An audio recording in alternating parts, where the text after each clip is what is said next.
Nag-abalat pa rito. Hindi, para sa'yo talaga. Basta tandaan natin, si Jesus yung sentro ng Christmas. Oo.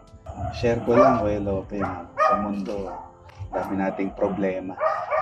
Pero kaya tayo may Pasko, na parito ang tagapagligtas. Oo. Ito, 2 burol yung pinuntahan ko. Ayan. Magkaiba. Isa Muntinlupa. Isa dito sa Fifth Avenue. Tapos yung isa sabi, Pastor, parang ang hirap magpasko, namatayan kami, sabi. Tapos pinagmumuni-munihan ko, sabi ko, kaya nga tayo may Pasko dahil dumating ang tagapagligtas. Oo. Kaya lahat tayo dito, lilisan. Tapos yung isang patay, yun na pala yung huli sa magkakapatid ng mga tito-tita, siyam daw sila. Yan. Tapos yun na yung last na matay na.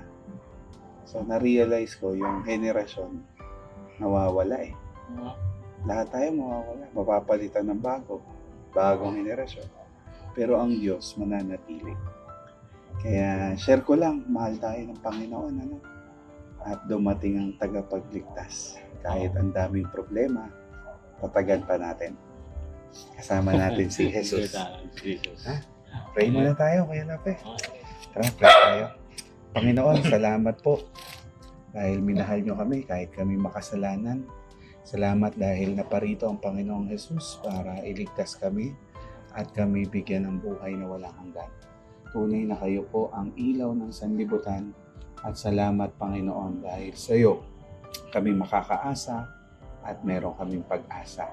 Bless niyo po kami ni Kuya Lope, aming mga pamilya at habang nabubuhay, ma-enjoy namin pagmamahal po ninyo at ang pagmamahalan sa loob ng tahanan. Bless niyo po ang kapatid ko si Brother Lope at alam niyo po kung ano ang mga sitwasyon nila at pinapaubaya ko po ito sa iyo. Patuloy pong maghari kayo sa aming mga buhay sa pangalan ng Ama, ng Anak at Espiritu Santo. Amen. Amen. Amen. I love you. Mahal tayo nila.